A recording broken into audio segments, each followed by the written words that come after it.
This is slide number 87.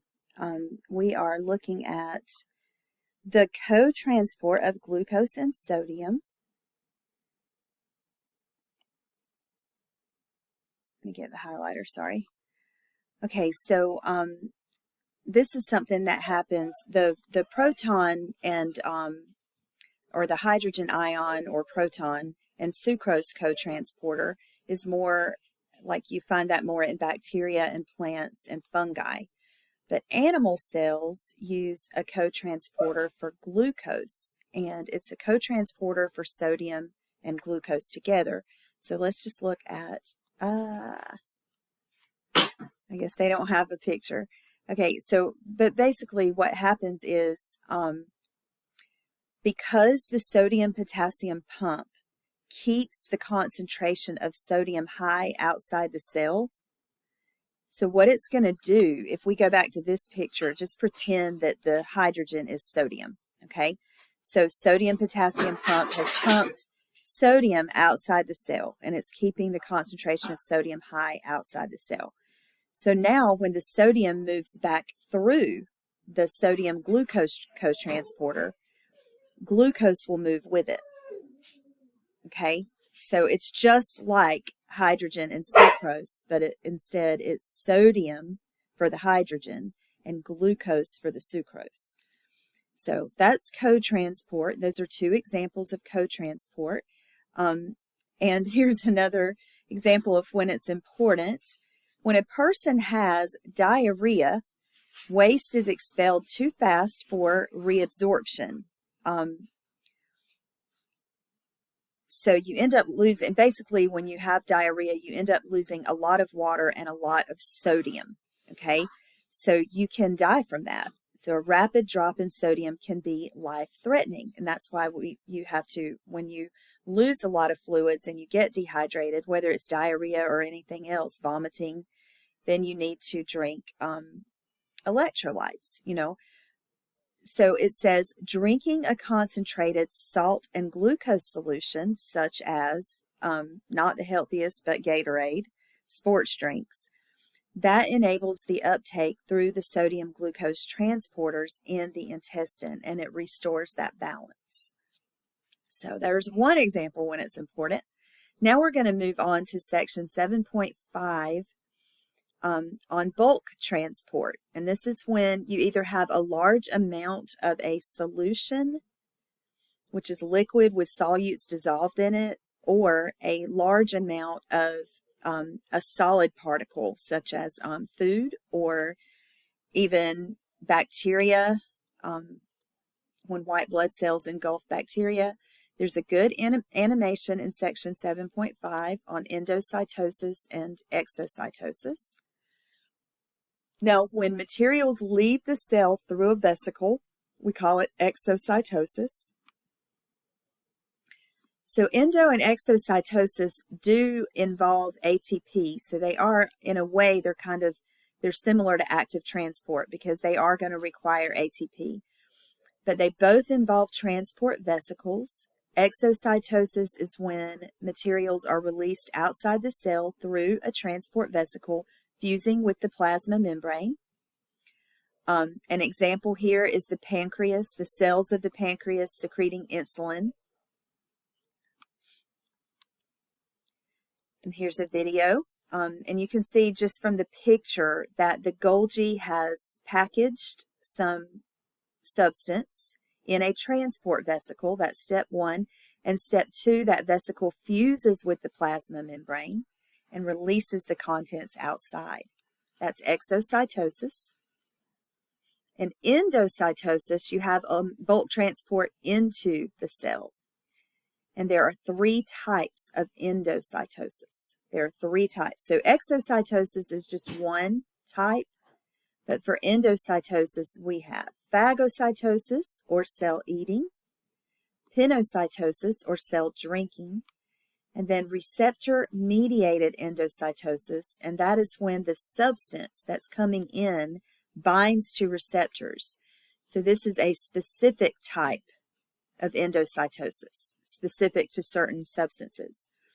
All right, what we're looking at here in phagocytosis is a cell engulfing food or another solid particle by forming a vesicle from the pinching off of the plasma membrane. So this is phagocytosis.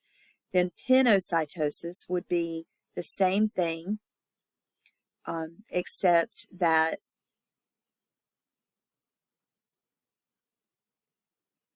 with pinocytosis, you just have solutes dissolved in a liquid. It's a solution rather than a solid particle.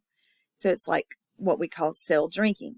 But if it's receptor-mediated endocytosis, you have the substance that's coming in binding to receptors. So it is specific for certain substances. For example, LDL cholesterol, low-density lipoprotein cholesterol, which is also known as the bad cholesterol, is transported into cells this way.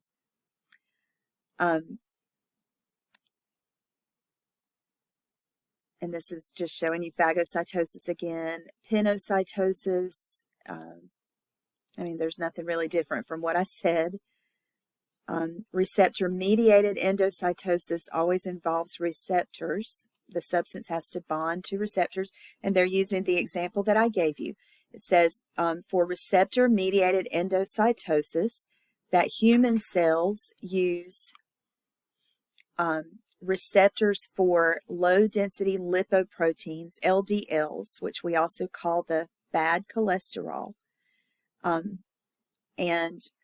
That is an example of what happens in a healthy individual, is the LDLs come into the cell through receptor-mediated endocytosis. But if a person has high cholesterol, genetic high cholesterol, which the name for that is familial hypercholesterolemia, then that person doesn't have those receptors, or else they are defective, and they are going to have high cholesterol because of that.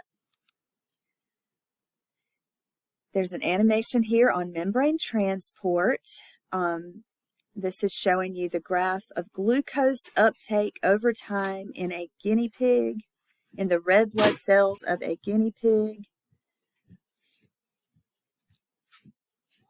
Okay, so what we're looking at in this graph is the incubation time and the versus the concentration of glucose. So glucose uptake over time in the red blood cells of guinea pigs. When the guinea pig is only 15 days old, the glucose uptake over time is higher. And then when it is 1 month old, the glucose uptake over time is lower. And that's pretty much what the chart is showing us. Summary of key concepts. We're looking here at facilitated diffusion because the molecules are moving from their high to their low concentration through either a channel or a carrier protein. No ATP is involved. Active transport, remember the sodium-potassium pump, pumps 3 sodium ions out for every 2 potassium ions in. It uses ATP, and it's pumping them against their concentration gradient. So it is pumping those molecules toward their high concentration. And here we are looking at a situation where you've got a cell that is, I guess, made of some kind of membrane. It could be, in lab, a lot of times we use balloons, or this is a balloon, but we can also use dialysis tubing, and sometimes we do that in lab. In fact, we're going to do that in our lab. And it's showing you the concentration of sucrose or table sugar and the concentration of glucose inside the cell is higher than those concentrations outside the cell.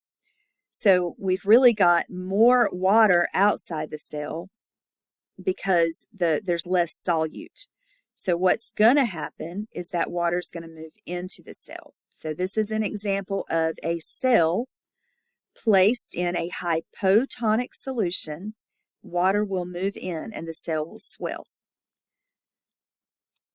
And that is it for our Chapter 7 recording.